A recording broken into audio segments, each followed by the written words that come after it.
If you've been shooting with Nikon long enough, you remember the D500.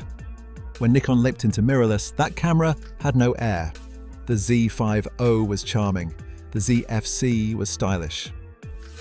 But neither of them was the D500, and for years the community has been asking, loudly and with increasing impatience, Nikon, where's the Z90, the one true successor?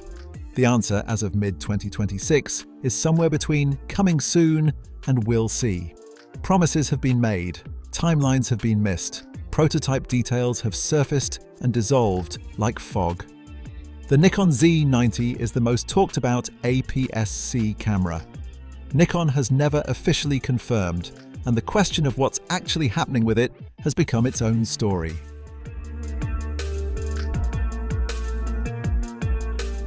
Here's what the rumor trail actually says, separated from the noise that's attached itself to this camera over the years. The most consistently repeated specification across nearly every credible source: a 33-megapixel APS-C sensor built on a hybrid CMOS autofocus architecture. This isn't a random guess from a Weibo account. It's appeared across multiple independent tracking sources, with enough consistency and frequency that the camera community has broadly accepted it as the baseline expectation. 33 megapixels in a crop sensor body is a meaningful number. It delivers excellent detail for wildlife and sports cropping, while keeping files manageable enough for the kind of burst shooting a flagship APS-C body needs to support. Speed is the second anchor spec, 15 frames per second in mechanical burst mode. For context, that's genuinely competitive with cameras that cost significantly more, and it's the kind of number that says this isn't a mid-range compromise, it's a flagship intent dressed in an APS-C body.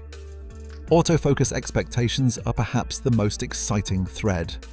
With Nikon's AI subject detection system already proven across the Z9, Z8, ZF and Z6 III, the Z90 would almost certainly inherit the current generation's 9 subject type recognition, real-time subject behavior anticipation, and 3D tracking capabilities. For a wildlife or sports shooter, this isn't incremental progress.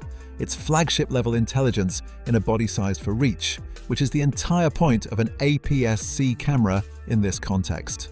That inherent 1.5 times crop factor effectively gives you a 600mm reach from a 400mm lens.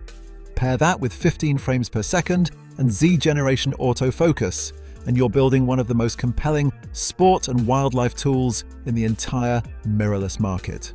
Additional rumored elements include professional-grade weather sealing, dual card slots, a robust buffer for sustained burst shooting, and a body construction that finally closes the gap between Nikon's APS-C and full-frame tiers in terms of physical feel and build quality.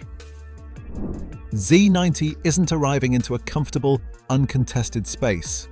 The APS-C mirrorless segment in 2026 is arguably more competitive than any other tier in the camera market. Fujifilm has owned the premium APS-C conversation for years. The X-T5's 40-megapixel sensor and film simulation color science remain a genuinely compelling alternative for photographers who prioritize image quality and creative expression over speed. The X-H2S, with its stacked sensor and 40 frames per second burst capability, has become the benchmark for fast APS-C shooting. The Z90 will need to not just match these cameras, but offer a reason to choose Z mount specifically. And for many Nikon shooters who've already invested in Z glass, that reason exists naturally through ecosystem loyalty. Sony brings the ZVE-1 into the conversation at different price tiers, with the A6700 in particular offering impressive autofocus and a compact body that's won significant loyalty among hybrid content creators. Sony's autofocus reputation remains powerful even in the APS-C space. Canon has the EOS R7, which has performed remarkably well as a sports and wildlife body, particularly given its price point. A rumoured R7 II is reportedly being developed, though some recent reports suggest it may not arrive in 2026, potentially leaving a gap that the Z90 could exploit. Here's what makes the Z90's potential position genuinely interesting. Nikon's full-frame autofocus system is legitimately one of the best available right now. Bringing that same tracking intelligence down into an APS-C body, combined with the natural telephoto reach advantage that format provides, could create something that Fujifilm's X-T5 can't match on speed, Sony's A6700 can't match on tracking depth, and Canon's R7 can't match on autofocus sophistication. The Z90 doesn't need to be the best at everything. It needs to be the best at the specific intersection of speed, reach, and intelligence. And the rumored specs suggest Nikon is aiming precisely there. So, here's the genuinely uncomfortable question. If the specs are this compelling, and if the community demand is this obvious, why isn't this camera here yet? That's the controversy nobody in the Z90 conversation seems able to fully answer, and the answers that do exist aren't flattering. The Z90 has been coming since at least 2023. Initial predictions placed it at CP plus 2024. Then it became a mid-2025 story. Then late 2025. Now we're mid-2026, and Nikon has still not confirmed its existence in any form, let alone a release date. That's not a small timeline miss. That's 3 consecutive years of a camera the community clearly wants, sitting in what appears to be development limbo. Nikon's own priorities explain part of this. Throughout 2025 and 2026, the company has concentrated its public energy almost entirely on the Z9 II and the RED-powered ZR cinema ecosystem. A series of cine lenses, raw recording workflows, and cinema-focused firmware updates that represent an entirely new business direction for the brand. All of that takes engineering bandwidth, and bandwidth spent, there is bandwidth not spent finalizing an APS-C flagship. There's also the recurring accusation that Nikon has quietly deprioritized its DX lineup since moving to mirrorless, letting the Z52 carry the APS-C torch while full-frame bodies captured all the flagship attention. Longtime DX shooters who migrated from the D500 have felt this acutely.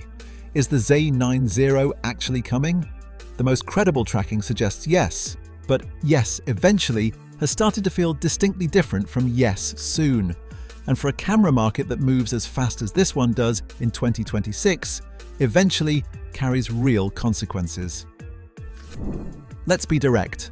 As of later mid-2026, no reliable source is confidently calling a specific release date for the Z90. The most optimistic reading of the current landscape places an announcement in late 2026, possibly tied to a major trade event in the second half of the year, which would be consistent with Nikon's pattern of using industry stages for flagship reveals. But an equally credible set of voices has quietly pushed expectations into early 2027, arguing that Nikon's Z9 II needs to land first, establishing the next-generation processing architecture that would trickle down into the Z90. On pricing, a flagship APS-C body from Nikon with 33 megapixels, 15 frames per second, and full-generation Z system autofocus would almost certainly land between $2,200 and $2,800, meaningfully above the ZE52, but positioned carefully below the Z8 to maintain a clear full-frame incentive. Any higher, and Nikon risks making the value proposition of APS-C's cost advantage completely disappear. Here's what's actually at stake. The D500 wasn't just a popular camera, it was proof that Nikon understood wildlife and sports shooters intimately, that the company could build a tool so precisely matched to how those photographers work that it became almost irreplaceable. The mirrorless generation hasn't produced that camera yet. The Z90, if it arrives with the specs the rumor community has been tracking, could finally be it. 3 years of waiting, 3 years of missed predictions and updated timelines. And still, every time a credible new detail surfaces, the community's pulse quickens, because the need the Z90 is supposed to fill hasn't gone away. If anything, it's grown. So what's the deal with the Z90? The deal is, Nikon has something here. Something the community genuinely wants, genuinely needs, and has been genuinely patient about. It just needs to actually ship. Subscribe so you're there the moment it does. Thanks for watching.